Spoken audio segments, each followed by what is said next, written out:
Assalamualaikum warahmatullahi wabarakatuh. Alhamdulillah, salatu wassalamu ala rasulillah. Ma'ba'ad, kaum muslimin yang dirahmati Allah subhanahu wa ta'ala.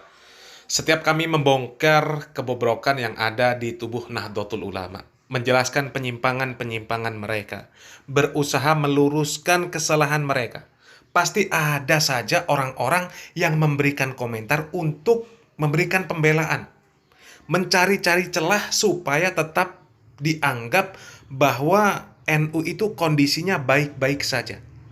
Dan di antara komentar-komentar mereka, para pembelanya itu, mereka mengatakan bahwa mereka orang-orang NU yang melakukan kesalahan, yang melakukan penyimpangan, mereka itu hanya oknum. Orang yang mengatasnamakan NU untuk merusak NU. Padahal jelas-jelas mereka itu ya orang-orang NU, pengurus NU, dan mengatasnamakan ormas NU. Dan itu cukup banyak. Kalau hanya oknum, kok bisa sebanyak itu? Dan kenapa juga tidak ditindak tegas kalau memang mereka itu jelas-jelas melanggar aturan hukum agama?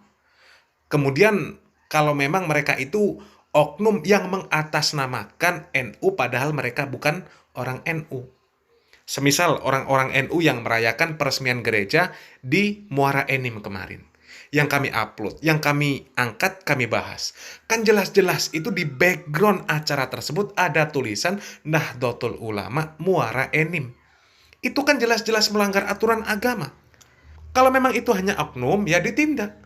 Kenapa tidak ditindak juga sampai sekarang? Padahal ulama-ulama NU itu sudah memutuskan bahwa yang seperti itu hukumnya haram. Meresmikan tempat ibadah orang kafir itu hukumnya haram. Bagaimanakah hukum meresmikan tempat ibadah agama non-muslim? Ternyata hal ini sudah diputuskan berdasarkan keputusan Komisi Bahthul Masail Ad-Diniyah Al-Waqiyah Munas Alim Ulama dan Konbes NU di Asrama Haji Sukolilo Surabaya pada tanggal 27 sampai 30 Juli tahun 2006. Meresmikan tempat ibadah agama non-muslim. Deskripsi masalah. Dalam kehidupan keberagaman yang heterogen, sikap tasamuh atau toleran antar umat beragama menjadi sebuah keniscayaan. Islam pun menghargai nilai-nilai toleransi terhadap pemeluk agama lain dalam koridor dan batas yang telah ditentukan. Akan tetapi, umat Islam tetap wajib menjaga serta memelihara keutuhan iman tanpa tercemari keyakinan agama lain. Terkait dengan keyakinan yang secara jelas bertentangan dengan Islam dan tergolong tindak kekufuran dan kemusyrikan. B. Pertanyaan, bagaimanakah hukum seorang muslim meresmikan tempat ibadah agama lain? C. Jawaban, meresmikan tempat ibadah agama lain pada dasarnya adalah haram, bahkan bisa menjadi kufur bila disertai ridha terhadap kekufuran, kecuali bagi seorang muslim yang terpaksa atau mukrah dalam pandangan syar'i sedangkan hatinya tetap beriman. D. Dasar penetapan Al-Quran Surat Al-Ma'idah ayat 2. Dan tolong menolonglah kamu dalam mengerjakan kebaikan dan takwa, dan jangan tolong menolong dalam berbuat dosa dan pelanggaran, dan bertakwalah kamu kepada Allah, sesungguhnya Allah amat berat siksanya.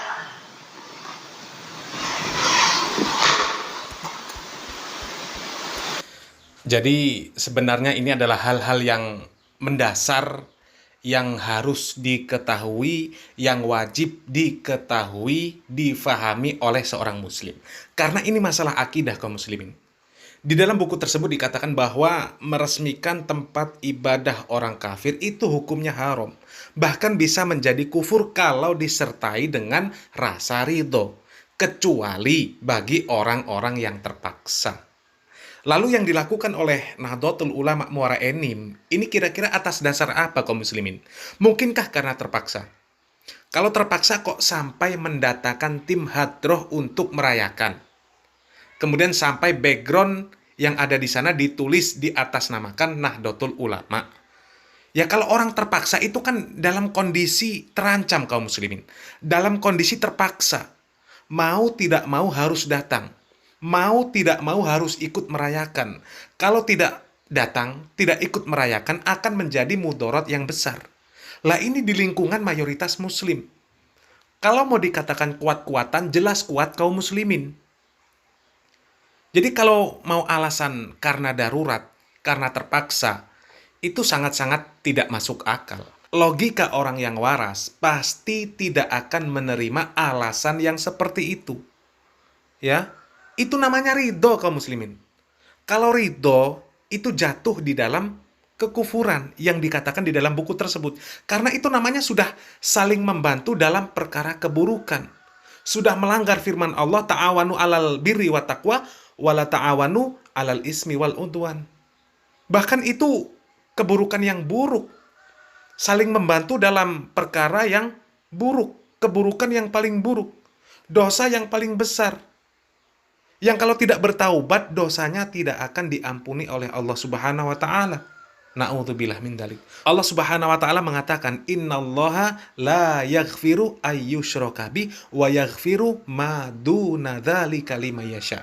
Sesungguhnya Allah Subhanahu wa Ta'ala tidak akan mengampuni yang namanya kesyirikan. Akan tetapi Allah Subhanahu wa Ta'ala akan mengampuni apa-apa selain dosa tersebut kepada siapa yang Allah Subhanahu wa Ta'ala kehendaki. Ya.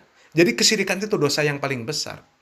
Dan terakhir kaum muslimin, kita simak video Gus Naji yang membongkar tentang penyebab rusaknya Ormas Nahdlatul Ulama. Ya, semoga yang sedikit ini bermanfaat. Barakallahu fikum. Wassalamualaikum warahmatullahi wabarakatuh. Rasul pengen menghabisi Islam. Ini sangat mengerikan sekali. Sebetulnya harus kita lawan. Tapi bagaimana ya? Apakah kita sudah terbiasa dengan makan haram?